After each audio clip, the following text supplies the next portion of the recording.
A woman at a luxury cafe demanded I give up my table since she was more important and had better things to do than wait. When I refused, she snapped her fingers at the waiter, screeching, "Throw her out. She doesn't belong here." But the moment the cafe owner walked over and greeted me by name, her smirk disappeared, and the words he spoke next left her stammering in humiliation. So I'm not the type to get into public drama. I don't like scenes. But what happened last month in Paris still replays in my head like a movie, and honestly, I'm not even mad anymore. I just laugh now. Still, it needs to be written down. Because wow, I'm a 41-year-old American woman. Been living in Paris for about 5 years now. I speak French well enough. I'm not flashy or rich. I work in publishing and live in a small apartment in the 6th. I love books, quiet cafes, and soft pastries. Nothing wild. But Sundays? Sundays are sacred. Every Sunday, I go to Café de Flore. If you know Paris, you know the place. It's an old, historic cafe in Saint-Germain-des-Prés. Famous people go there, tourists go there, artists go there. But most importantly, I go there. Every week. Same time.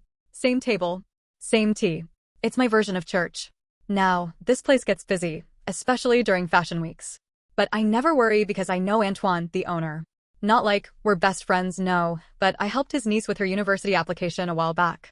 He always greets me warmly and quietly saves me my usual spot.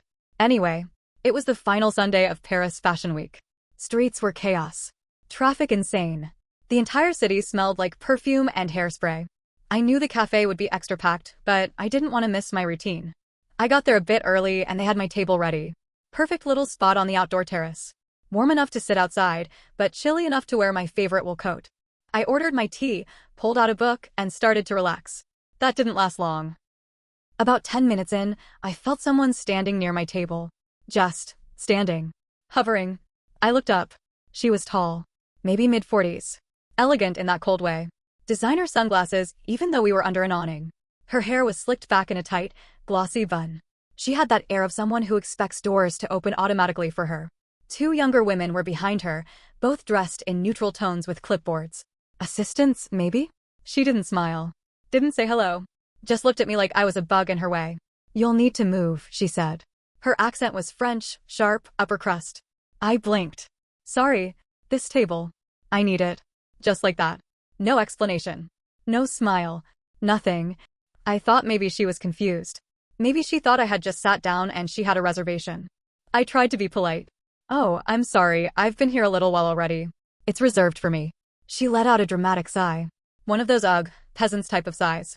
"Yes, but I have a meeting in 20 minutes. I'm in a hurry." "You don't look like you're in a hurry." I had no words for a second. I looked at my tea.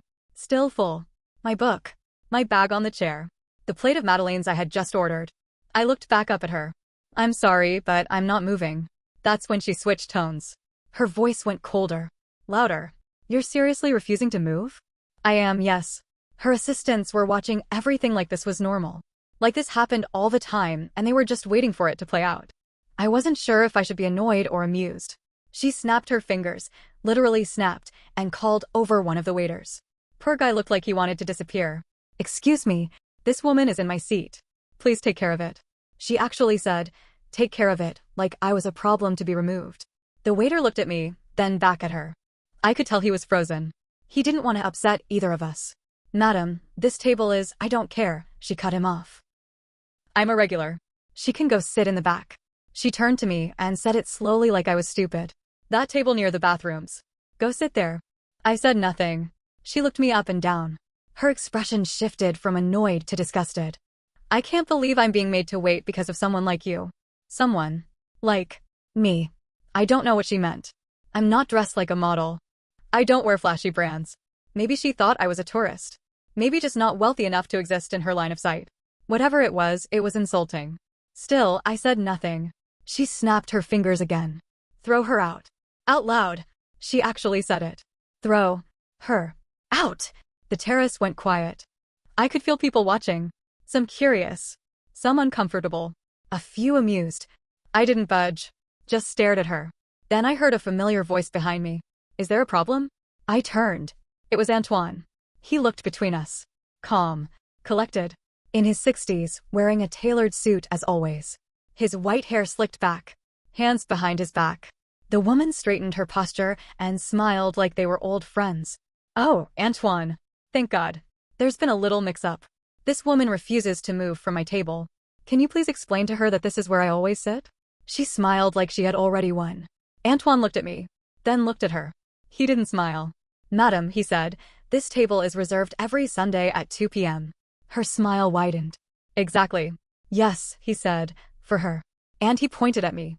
She froze. What? This is her table, he said, nodding toward me. Every week. Without fail. For years. Her assistants stopped tapping their phones. Antoine wasn't finished. She is not only a respected guest here, but someone I consider family. And you, he paused, are welcome to wait for another table. Her face twitched. But I know just one word. Calm. Final. He turned to the waiter. Please escort madam to the open table by the restroom. Then he turned to me and smiled again. Would you like your usual tarte au citron? Yes, please, I said. He left. She didn't. She stood there a few seconds longer. Silent. Still. Her lips tight. Then she turned, and without saying another word, walked toward the back. People started whispering. Some even smiled. I went back to sipping my tea. And that's not even the best part. So, after the woman, let's keep calling her Veronique, got walked to the back table near the restrooms, I thought that was it. Moment over. She'd sit, stew, and eventually leave. I had my tea, Antoine was back inside, and the other tables had gone back to their business. It felt like things were calming down. They weren't. Maybe 10 minutes later, I caught something in my peripheral vision. One of Veronique's assistants had walked back to my table. Blonde one. Thin. Nervous energy. She leaned in and whispered in English with a French accent. Excuse me. I'm sorry. Madame Veronique would like to apologize. She's not used to being spoken to like that. I raised an eyebrow.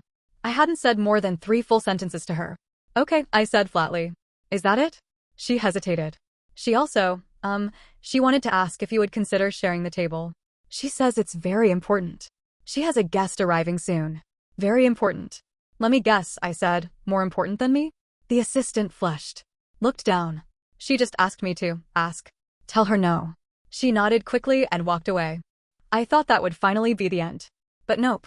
A few minutes later, I noticed a sleek black car pull up right outside the terrace. Not unusual for the area. But this one was different. It didn't just stop, it parked illegally. Hazard lights flashing. Out stepped a man. Older. Late 50s maybe. Short gray beard, dark suit, sunglasses. 2 people immediately came out from inside the cafe to greet him. Antoine's staff. And Veronique? She sprang up from her corner seat like she was being summoned to the throne room. She rushed over to the man like she'd just spotted a lifeboat. I didn't recognize him. But something about the way people were reacting told me this guy mattered. The staff moved like they were nervous. One of the younger waiters actually dropped a tray trying to rush out of the way. I watched them from my seat. Couldn't hear everything, but I saw enough. Veronique leaned in, whispered something in his ear. She pointed at me. Subtle, but I saw it. His sunglasses shifted. His face stayed still. Then they walked. Straight toward me. Antoine hadn't come back out yet. Veronique came around to my side of the table like nothing had happened earlier. Hello again, she said, smiling like a Stepford wife. Hi, I said, dry as possible. This is Monsieur Laurent, she said, motioning to the man. He's an old family friend. Visiting from Geneva. He didn't expect the city to be so busy. I told him we'd have a quiet table ready. I waited. She looked at me. Smiled again. You understand, yes? I do, I said. You assumed I'd be gone by now. She laughed. Fake. Sharp. Tight. Please, she said, motioning to the open seat. You stay, of course. Laurent will just sit for a moment. We won't be long. I turned to Laurent. Do you want to sit here? He looked at me for the first time. No, he said, his voice deep. I prefer not to impose. That wiped the smile clean off her face. It's no trouble, she insisted. Really? She said. I heard what she said, he replied. She didn't expect that. He turned to me. I'm sorry for the disturbance. You've done nothing wrong. And just like that, he turned and walked away, back toward his car. Didn't even step inside the cafe. Veronique just stood there, blinking like her Wi-Fi had gone out. Then, for the second time that hour, she turned and walked away without a word. Now here's where it started getting weird. One of the other regulars, an older woman I see there all the time, always in bright scarves, came up to me after all that. She's done this before, she said, lowering her voice. Excuse me? Veronique. That's not even her real name. She shows up during Fashion Week, tries to mingle with the rich visitors, makes up titles, pretends she's someone. Wait, what? She tried the same thing last year with a Hollywood director. Said she was some kind of agent. Turns out she's a social climber. No real job. Just floats around during events, trying to score connections. That explained a lot. Later, when Antoine returned, he just shook his head. She does this every few months, he said. This time it was worse. Why let her back? She pays in cash. Never causes damage. But this may be her last appearance. And he wasn't smiling when he said it. But I noticed something else that night. When I got home, I had a DM on Instagram. Private profile. No posts. Just a message. You think you're better than everyone, don't you? That's all it said. Guess who I'm pretty sure it was from? Yeah. I blocked the account. But that wasn't the end. The real twist? That came 2 days later, when a package showed up at my apartment. No name. No note. Just a small black box. Inside? A single, broken Chanel earring. And a card with one word, mistake. I just stared at the earring. It was real Chanel. Heavy. Pearled. But snapped clean at the middle, like someone had yanked it too hard or stepped on it. The card was thick stock, plain black, with mistake printed in that same sterile font you see on luxury shopping bags. No name. No return address. I'm not dramatic by nature, but something about that little box didn't feel like some petty prank. It felt deliberate. Like a warning. And I don't mean in the boo I'm spooky kind of way, I mean personal. Almost calculated. I put it back in the box and locked it in the bottom drawer of my desk. Tried not to think too much about it. That lasted about 6 hours. Because that night, I got a call. Unknown number. French country code. I let it ring out. 15 minutes later, another one. Then a third. I finally picked up, thinking maybe someone I knew had changed their number. Silence. Hello? I said. A pause. Then static. Then a voice. It was Veronique. I knew it instantly. That fake softness layered over ice. I just wanted to say, she whispered, you embarrassed me. I said nothing. You don't know who I am. You think this is over. Still silent. You shouldn't have humiliated me in front of Laurent. Click. No threats. No insults. Just that creepy calm. I didn't sleep that night. The next morning, I went back to Café de Flore. I wasn't planning to, I usually wait until the weekend, but I needed to talk to Antoine. The place was quiet, just a few scattered tables. He saw me coming and waved me over before I even sat down. I was going to call you, he said. Something strange happened last night. He pulled a folded piece of paper from his coat. It was a reservation sheet. The kind they use to track table bookings. Scribbled next to my name was another name I didn't recognize. Lee Dalbigny. She used an old name, Antoine said. Tried to book your table for next Sunday. Said you'd cancelled. She's not giving up, I muttered. No, but she made a mistake. How? Antoine smiled slightly. Lee Dalbigny is my ex-wife's cousin. Real person. Real title. Lives in Avignon. We speak twice a year, and she would never set foot in Paris. So now she was faking noble titles. It gets worse. I left the cafe and decided to walk through Jardin du Luxembourg to clear my head. It's nearby, quiet, peaceful. I had just sat down on a bench when I spotted her again. Across the path, wearing a hat now, pulled low. Big sunglasses. Same assistants behind her. One of them, maybe the blonde one, held a tablet and kept glancing up at me. Veronique didn't approach. She just stood there, watching, like this was still a game. Like I was some obstacle she hadn't figured out how to get past yet. I stared back. She didn't flinch. After maybe a full minute, she finally turned and walked away, disappearing into the crowd of tourists. I went home and locked every window. Cliché, I know, but I don't care. A week passed. Then came the biggest twist. A package arrived. This time from a name I recognized, Laurent V., the man she'd tried to impress that day. The guy in the dark suit. Real deal. Inside the envelope was a handwritten letter. Not printed. Not typed. Madam, I apologize for the discomfort my presence may have caused during our brief interaction. I have since become aware of the situation involving the woman you encountered. Please know that I do not associate with deception. I have taken measures to prevent any future interference. LB. Attached to it was a single photo. A security camera still. Grainy. Black and white. It showed Veronique. Inside what looked like a police station. Hands behind her back. No hat. No sunglasses. Mouth open. Yelling. She'd been arrested. No details. No explanation. Just that image. I don't know what she did. Fraud? Impersonation? Maybe she messed with the wrong person one too many times. But the best part? The same day I got the envelope, a message appeared on the private Instagram account she'd used before. Except this time, it wasn't a message. It was deleted. Account gone. So after getting that photo of Veronique at the police station, I felt a strange mix of emotions. Relief, mostly. Maybe a little vindicated. Like I could finally breathe. But then came Tuesday. I was at work, editing manuscript submissions. It was a normal morning until my phone buzzed. Receptionist called up. "There's a woman here for you. She says it's personal." I didn't think much of it. Could have been a client. I went downstairs. It was the blonde assistant. She looked different. No clipboard. No blazer. Just a scarf wrapped tight around her shoulders like armor. "I shouldn't be here," she said right away. I thought you should know." She handed me a small envelope and stepped back. I opened it. Inside were two things, an old photograph and a folded paper. The photo showed Veronique, maybe 5 or 6 years ago. Hair down. No makeup. Laughing. Holding a toddler. The paper? A fake ID. Same woman. Different name.